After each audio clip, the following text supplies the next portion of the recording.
करा आणि चॅनलला सबस्क्राईब करा. थँक्यू. नमस्कार मैत्रिणींनो. तर आज मी करणार आहे मेथीचे ठेपले. एवढ्या वाटीच्या मापाने मी 3 वाट्या गव्हाचं पीठ घेतलंय, 1 वाटी बेसन आहे आणि ही मेथी मी घेतली कापून. मेथी तुम्ही अंदाजाने घ्या, तुमच्या घरी किती खातात. काही काही जणांना कमी मेथी आवडते, तर त्या हिशोबाने तुम्ही मेथी घ्या. मी इथे 2 वाट्या मेथी घेतली आहे, आमच्याकडे एवढी चालते.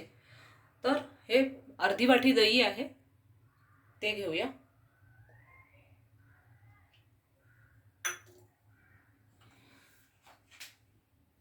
एक चमचा धना-जिरा पावडर, अर्धा चमचा हळद,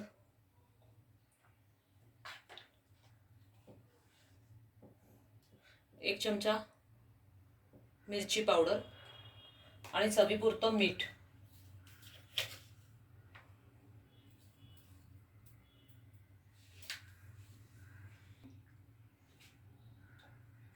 आणि थोडं तेल टाकून घेऊया.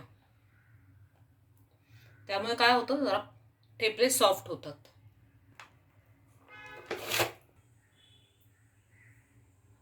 आता हे सगळं मिक्स करून आपण मळून घेऊया. आपलं चपातीचं पीठ असतं साधारण त्याच हिशोबाने आधी हे मिक्स करूया आणि नंतर जसं लागेल तेवढंच पाणी घेऊन आपण ते चपातीसारखं मळून घेऊया.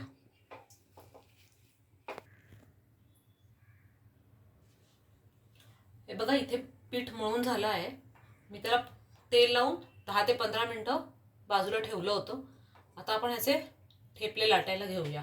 नॉर्मल लाटायचे तर आपण जशी चपाती लाटतो तसेच, आणि तव्यावर दोन्ही बाजूला तेल लावून भाजून घ्यायचे आहेत.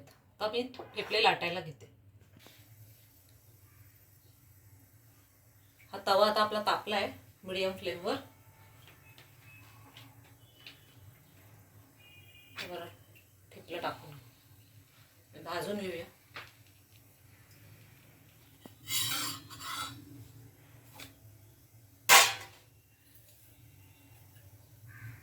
तेल लावून घेऊया या एका बाजूला आणि दुसऱ्या बाजूला भाजू दे चांगली. पलटून आता दुसऱ्या बाजूला परतून दुसऱ्या बाजूलाही तेल लावून घेतो. हे बघा, असं गुलाबीसर रंग येईपर्यंत आपण त्याला भाजून घेऊया. ही एक बाजू झाली आहे, दुसरी बाजू बघूया आता आपण. दुसरी बाजू थोडीशी व्हायला हवी.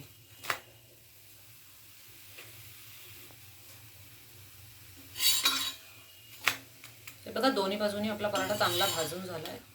आपण हा काढून घेऊया तव्यावरून आणि बाकीचे ठेपले करून घेऊया.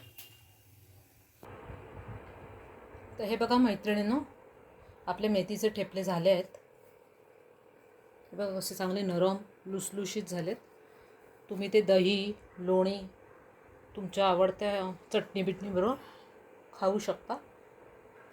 प्लीज माझ्या रेसिपीला लाईक करा, शेअर करा, कमेंट करा आणि चॅनलला सबस्क्राईब करा. थँक्यू.